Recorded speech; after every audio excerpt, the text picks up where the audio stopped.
Auzubillahiminash-shaytanir-rajim. Bismillahir-rahmanir-rahim. Dear students of class 11th, today we will continue EVS and today we will discuss tropic relations or relationships. The relationship and interaction among organisms that exist between them in terms of food and energy transfer are known as tropic relationships.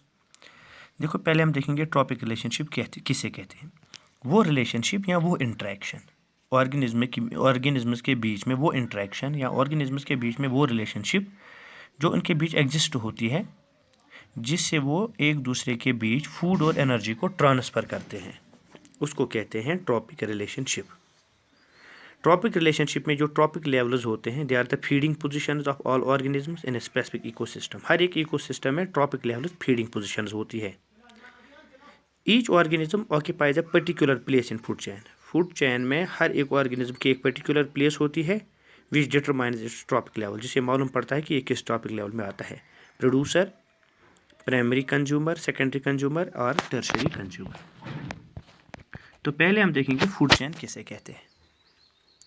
जो ecologists है उन्होंने community को describe किया है a set of interacting species found in a particular place functioning together so that life persists. जो ecologists है उन्होंने community को ऐसे डिस्क्राइब किया है कि उन्होंने कहा ये होती है इंटरेक्टिंग स्पीशीज़ का ग्रुप ऑफ इंटरेक्टिंग स्पीशीज़ जो किसी पर्टिकुलर स्पेस में रहते हैं ताकि वहाँ पे लाइफ परसिस्ट करे, कंटिन्यू रहे। One way that individuals interact in a community is by feeding on one another so that energy and chemical elements are transferred from creature to creature.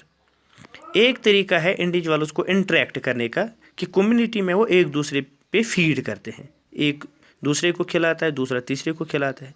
उससे क्या होता है, एनर्जी और केमिकल एलिमेंट्स ट्रांसफ़र होते हैं एक creature से दूसरे क्रिएचर, यानी एक क्रिएचर दूसरे क्रिएचर को खाता है तो एक क्रिएचर जो खाया गया उसमें जो एनर्जी थी, उसमें जो केमिकल एलिमेंट्स थे वो दूसरे में ट्रांसफ़र हो गए। तो ऐसे एक दूसरे को फीड करता है जिससे एनर्जी, जिससे कुछ एलिमेंट्स ट्रांसफ़र होते हैं। With the leakage of who feeds on home, तो ये डिपेंड होता है कि कौन किसे खाता है, ऐसे एक लिंक बन जाता है। The flow of energy in an ecosystem takes place from producers through series of organism. जो एनर्जी फ्लो होती है किसी भी इकोसिस्टम में, स्टार्ट वो प्रोड्यूसर से होती है। प्रोड्यूसर कंज्यूमर को खाता है, कंज्यूमर फिर डिकम्पोजर को खाता है, with repeated eating and being eaten, बाद कंटिन्यूसली खाता है और वो खुद दूसरे से भी खाया जाता है। दैट इज प्रोड्यूसर जो है उसको ईट किया जाता है, it is eaten by primary consumer, primary consumer को सेकेंडरी कंज्यूमर खाता है and so on. The interconnectedness or linkage of organisms in terms of food for their very existence while each organism feeds on the preceding one is called food chain। यह linkage जिसमें organism food की terms में ऐसे exist होते हैं कि एक दूसरे पे फीड करता है, ठीक है ना, उसको कहते हैं फूड चेन। यानी एक लिंकेज होती है जिससे फूड ट्रांसफर होता है ऑर्गेनिज्म के बीच। जैसे food chain is an energy sequence और links of trophic levels that start with the species that eats no other species and ends with the species that is eaten by the other. तो ये उस organism से start होती है जो किसी को नहीं खाता है, लेकिन फिर ख़त्म उस पर होती है जो बाद में खाता है दूसरों को। तो फूड चेन को हम ऐसे भी डिफाइन कर सकते हैं आप, the sequence of organisms in a community in which one organism consumes other and itself gets consumed by another organism to transfer energy. ये ऑर्गेनिजम्स की सीक्वेंस होती है कम्युनिटी में, जो जिसमें एक ऑर्गेनिज्म दूसरे को खाता है, दूसरा तीसरे को खाता है ताकि एनर्जी फ्लो हो जाए, उसको कहते हैं फूड चेन।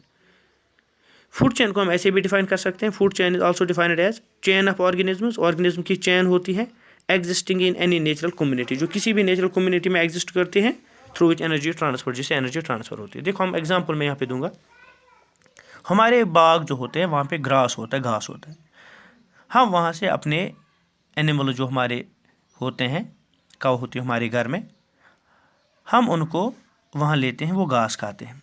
जो घास है ना वो ग्रीन प्लांट्स हैं, तो वो हो गए वहाँ पे प्रोड्यूसर्स। गाय ने घास को खाया, फिर इसी गाय को हम खाते हैं, ठीक है ना, या इस गाय को शेर खाता है, तो एनर्जी ट्रांसफ़र होती है।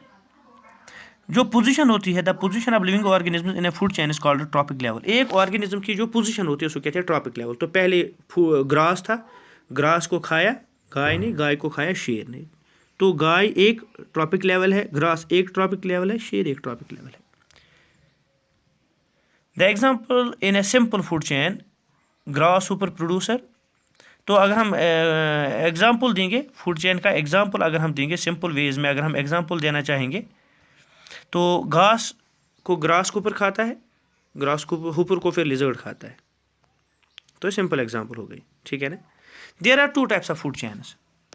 नेचर में दो टाइप्स की फूड चेन्स होती हैं। एक होती है grazing food chain. This type of food chain starts with green plants. Grazing food chain जो है ना ग्रीन प्लांट से स्टार्ट होती हैं, विच आर प्रोड्यूसर, जो प्रोड्यूसर्स होते हैं। The green plants are grazed by herbivores. जो हमारे घर में हर्बीवोर्स होते हैं, घास खाने वाले जानवर होते हैं, वो घास खाते हैं। Which are further eaten by carnivores. तो हमारे जो हर्बीवोर्स होते हैं, हमारे घर में जो गाय वगैरह होते हैं, उनको फिर कभी आपने देखा होगा कि जंगल में शेर भी खाता है, तो उसे कार्निवोर्स कहते हैं। ये वाली फूड चेन जो है ना, it exclusively depend on solar energy, क्योंकि घास जो खुद अपने अंदर बनाता है ना, ग्रास में फोटोसिंथेसिस होती है, सोलर एनर्जी की वजह से वो फूड बनाता है, वही फूड फिर गाय खाती है, गाय को फिर शेर खाता है। नेक्स्ट होगी डिट्राइट्स फूड चेन। जो डिट्राइट्स फूड चेन है, this type of food chain starts with dead organic matter. ये डेड ऑर्गेनिक मैटर से स्टार्ट होती है। Goes to detritus bacteria worms. तो डेड एनिमल को बैक्टीरिया वगैरह खाती हैं। On to the end on to their predators. फिर उनको प्रेडेटर्स खाते हैं। जैसे एक कीड़ा है, एक गाय मरी है, एक मरी हुई गाय को वहाँ पे एक कीड़ा खाता है, तो अचानक वहाँ से कौवा आता है, वो उस कीड़े को खाता है।